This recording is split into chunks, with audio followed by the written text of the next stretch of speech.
Salut les conciergeries Airbnb, ici Henrik du site louerpremium.com dans lequel j'explique comment faire exploser le chiffre d'affaires dans ta conciergerie. Aujourd'hui, on va voir un point extrêmement important, extrêmement sensible dans la gestion de ta conciergerie, c'est le personnel de ménage. Comment trouver le meilleur personnel de ménage? C'est parti!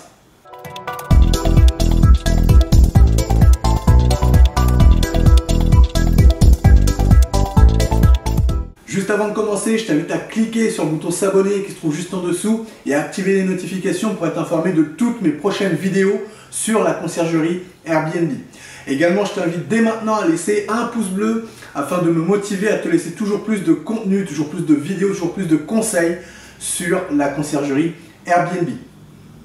Alors aujourd'hui, on va parler d'un point extrêmement important dans le cadre de la conciergerie, c'est le personnel de ménage. Alors, le personnel de ménage, c'est un point qui est extrêmement important. Pourquoi? Tout simplement parce que c'est ce personnel-là qui aura en charge de remettre en état l'appartement entre chaque location, entre chaque voyageur. Ça, c'est extrêmement important parce que quand on est nouveau voyageur, en fait, ce qu'on aime bien, c'est arriver dans un appartement, premièrement, qui soit propre, ça paraît assez évident, qu'il n'y ait pas de problème d'hygiène, qu'il n'y ait pas de problème pour sa propre santé, donc ça paraît assez évident. Le deuxième point aussi, c'est que en tant que voyageur, les voyageurs aiment bien arriver en ayant, entre guillemets, l'impression qu'il n'y a eu personne avant. C'est vraiment ça, la mission finalement de l'équipe de ménage, c'est vraiment de faire en sorte de remettre l'appartement de telle manière à ce qu'on pense qu'il n'y a eu personne avant. Alors évidemment, les voyageurs ne sont pas naïfs, hein. Ils savent très bien qu'il y a eu quelqu'un avant, mais le fait que visuellement, on ait un appartement qui soit vraiment nickel, propre, tout est nettoyé, et effectivement, on a l'impression qu'il n'y a eu personne, mais effectivement, ça rassure sur le fait qu'il y a eu un bon entretien, qu'il y a une bonne hygiène, que ça a été bien désinfecté, surtout aujourd'hui avec les problématiques de virus et de coronavirus tels qu'on a pu connaître. C'est vrai que ça reste très ancré dans l'esprit des voyageurs, même si c'était aussi le cas avant, hein, mais c'est vrai que c'est encore plus vrai aujourd'hui. Donc il faut vraiment faire en sorte que l'appartement ou le bien soit vraiment nickel et qu'on ait cette sensation cette sensation qu'il n'y a eu personne avant. Ça, c'est vraiment important. Donc toi, ensuite, tu vas avoir besoin de sélectionner du personnel de ménage pour réaliser les différentes tâches pour que l'appartement ou le bien soit remis en superbe état et qu'on ait eu l'impression qu'il n'y ait personne avant. Donc du coup, pour le sélectionner, vraiment la première chose que tu dois penser, c'est déjà, toi, qu'est-ce que tu attends de ce personnel? Quelles tâches vont-ils réaliser? Dans quel ordre? Et est-ce qu'il y a des choses très importantes à faire, à ne pas rater? Éventuellement à tracer avec des photos, avec une saisie particulière, avec une information particulière qui va te remonter. Donc c'est extrêmement important de toi bien cadrer ça, de bien savoir ce que tu as besoin. Donc voilà, de bien expliquer ce que tu attends au moment où le personnel de ménage va quitter les lieux finalement. C'est qu'est-ce que tu veux que le personnel de ménage retrouve au moment où il va quitter les lieux. Donc ça c'est extrêmement important de savoir dans quel état doit être l'appartement. Alors ça peut paraître assez évident. Et puis après, il y a aussi des choses très importantes comme l'état des lieux au moment où le personnel va arriver. Donc par exemple, vérifier qu'il n'y ait pas de choses cassées, ce genre de choses. Donc là, en fait, on va rentrer dans ce que j'appelle la mise en place des procédures. Donc ça, c'est extrêmement important à mettre en place. C'est vraiment la formalisation de la manière dont tu veux que ton personnel travaille.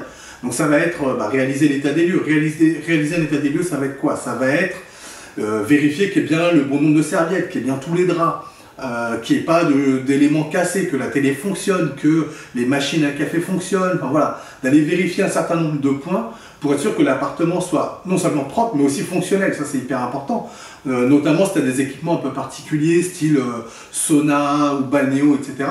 C'est extrêmement important que ton personnel vérifie que tout ça fonctionne, parce que les voyageurs qui vont réserver chez toi, ils vont réserver pour cette raison-là. Donc raison de plus pour vraiment accentuer le contrôle et la vérification sur les éléments forts comme ce type d'équipement. Alors si tu n'as pas ce genre d'équipement, il y a quand même plein de choses à vérifier. J'ai parlé tout à l'heure de la télé, de la machine à café, ça peut être de la plaque de cuisson, ça peut être vérifier que les lavabos ne soient pas bouchés, que tout s'écoule correctement. Voilà, tout ça c'est des points de contrôle qui vont être importants que devra faire ton personnel de ménage. Donc toi, mets bien en place ces différentes procédures, identifie bien ce que tu veux que ton personnel contrôle, vérifie, et dis-leur bien dans une procédure comment ils doivent le vérifier. Par exemple, si c'est vérifier que la télé fonctionne, c'est pas très compliqué, mais c'est juste d'allumer la télé. Je sais pas, ça peut être changer une chaîne ou deux et puis éteindre pour valider que tout ça fonctionne bien. Et à côté de ça, ça peut tout à fait être prendre une photo pour montrer qu'effectivement la télé fonctionne bien. Voilà. Tout ça, c'est des choses que toi, tu as besoin de savoir parce que ça t'a paru important dans ta procédure. Et donc, tu as besoin de t'assurer que ton personnel, d'une part, est bien vérifié et qu'on ait bien des preuves que tout ça, ça fonctionne. Parce que si tu as un souci avec ton voyageur derrière, c'est nous les professionnels. Donc, nous, on doit être en capacité de prouver que le job a été bien fait, quoi, quelque part. Donc, nous, il faut qu'on ait impérativement, en tant que conciergerie, il faut qu'on ait tous ces éléments-là. Donc, tu vas bien déterminer les procédures, leur faire prendre des photos quand il y a besoin, éventuellement leur faire, je sais pas, ça peut très bien être cocher des cases dans un tableau, par exemple, pour dire que c'était en bon état, mauvais état, etc. Donc, tout ça, c'est des choses que tu peux mettre en place pour t'assurer que ton personnel de ménage a bien fait le job et tu as bien remonté l'information. Hein. C'est important que l'information te remonte pour que tu puisses analyser les éventuels dysfonctionnements.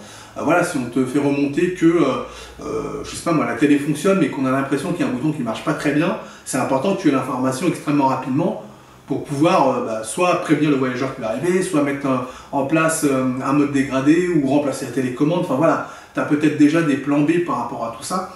Donc c'est important que l'information te remonte.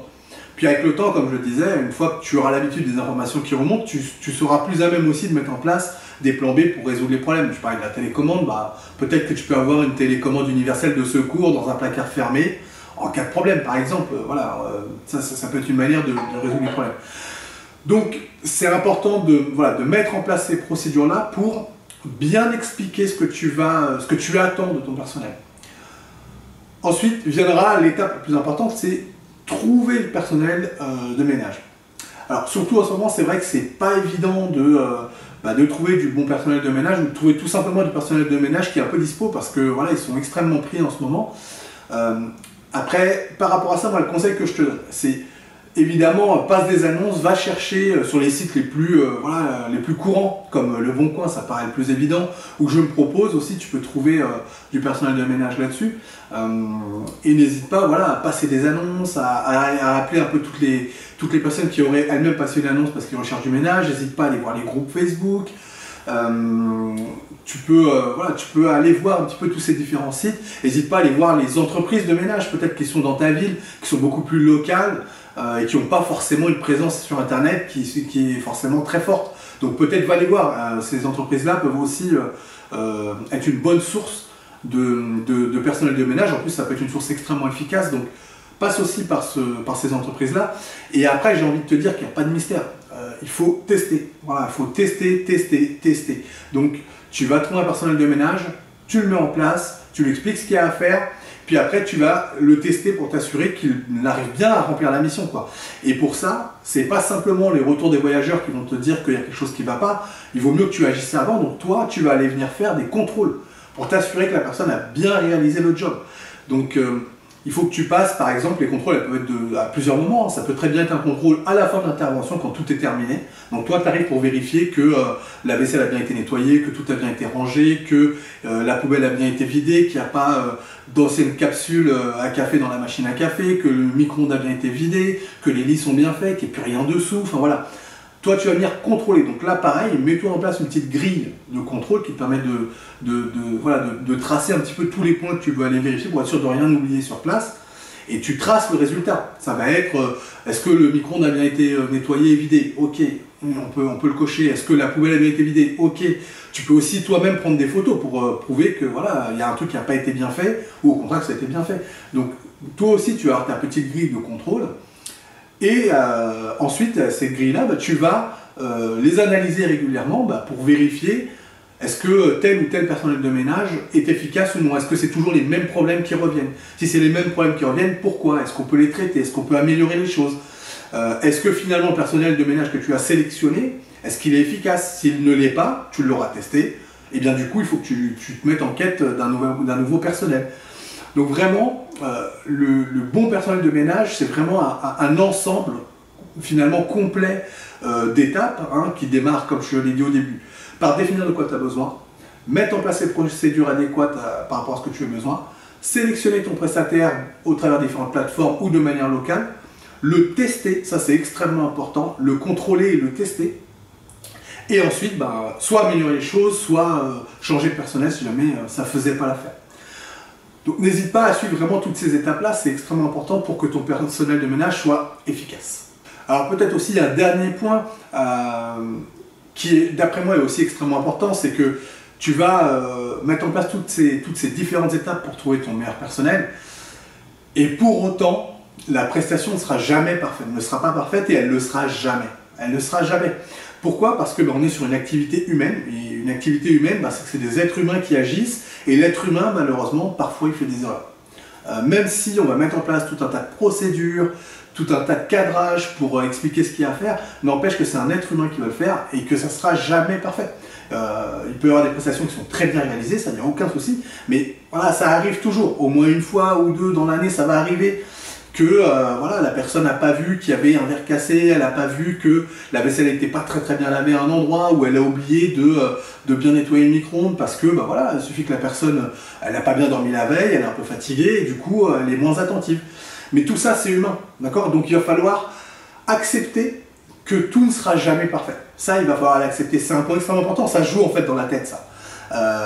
Accepter que les choses ne seront jamais parfaites, c'est déjà un pas vers l'amélioration, parce que si tu sais que les choses ne seront jamais parfaites, ça veut dire que tu as toujours quelque chose à apporter dans tes procédures, dans tes contrôles, et ça veut dire qu'il faut maintenir aussi cette pression, ou en tout cas ce contrôle que tu dois faire.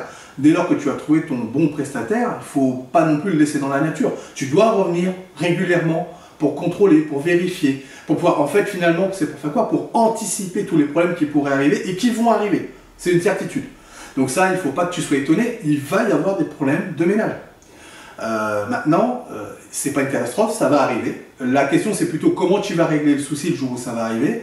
Est-ce que c'est le voyageur qui va te le remonter? Auquel cas, est-ce que tu peux faire déplacer quelqu'un, entre guillemets, en urgence pour venir résoudre? Ou est-ce que c'est moins dramatique et le voyageur peut faire avec? Enfin voilà, tout ça, c'est toi qui dois le décider. Tu peux aussi, bien évidemment, au moment des contrôles, si jamais tu t'en aperçois, résoudre le problème toi-même, puisque tu seras venu sur place pour le contrôle. Tout ça, tu dois l'avoir bien en tête, et ça fait partie du fait de l'acceptation que ça ne sera jamais parfait. D'accord? Tu vas faire en sorte que la prestation aille vers cette perfection, mais elle ne le sera jamais. Et plus tu vas fixer la barre haut en termes de perfection, plus ça va te coûter cher aussi.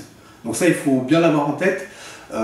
Si tu veux vraiment tendre vers la perfection, c'est quelque chose qui va te coûter de plus en plus cher. Parce que les tout petits détails qui vont être à régler de manière permanente et sur lesquels tu veux absolument qu'on approche vraiment la perfection, c'est du temps en plus que le personnel va passer. Et à un moment donné, si c'est du temps en plus, il va falloir les payer. Il y a un moment, c'est clair, quoi, on ne pourra pas y échapper.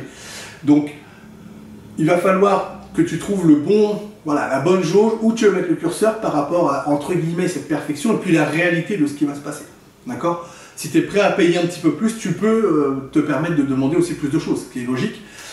Mais voilà, attends-toi à ce que ce ne soit jamais parfait, même si tu peux avoir des prestations de très haute qualité, ça, il n'y a aucun doute.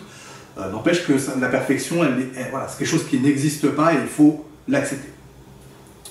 Voilà, je te remercie d'avoir regardé cette vidéo jusqu'au bout. Juste avant de se quitter, je te mets à disposition un kit qui te permet de réaliser un business plan qui cartonne. Alors, ce kit, tu vas pouvoir le retrouver dans le lien qui se trouve juste en dessous de la vidéo. Là, tu déroules, en dessous, il y a un lien. Tu cliques et je t'envoie tout ça automatiquement chez toi en me laissant ton prénom et ta meilleure adresse mail. Alors, ce kit, qu'est-ce qu'il va contenir? Eh bien, en fait, il va contenir 3 éléments. Il va contenir un modèle de business plan, un modèle Word, que tu vas pouvoir remplir pour formaliser ton business plan. Tout ça, c'est un modèle pré-rempli. Tu n'auras vraiment plus qu'à saisir ce qu'il y a à faire. Ça va être très simple, étape par étape. Avec ça, je vais te fournir un prévisionnel financier sur 3 ans qui va te permettre de consolider ton business plan et te donner la visibilité financière sur les projections à venir de ton entreprise, où elle ira en termes financiers. Et enfin, je te livre un PDF qui va t'expliquer pas à pas ce que tu dois faire, comment tu dois remplir, quelle étude tu dois mener, et tout ça pas à pas et de manière très simple. Donc, je te laisse cliquer là sur le lien qui se trouve juste en dessous, et puis je te retrouve tout de suite de l'autre côté.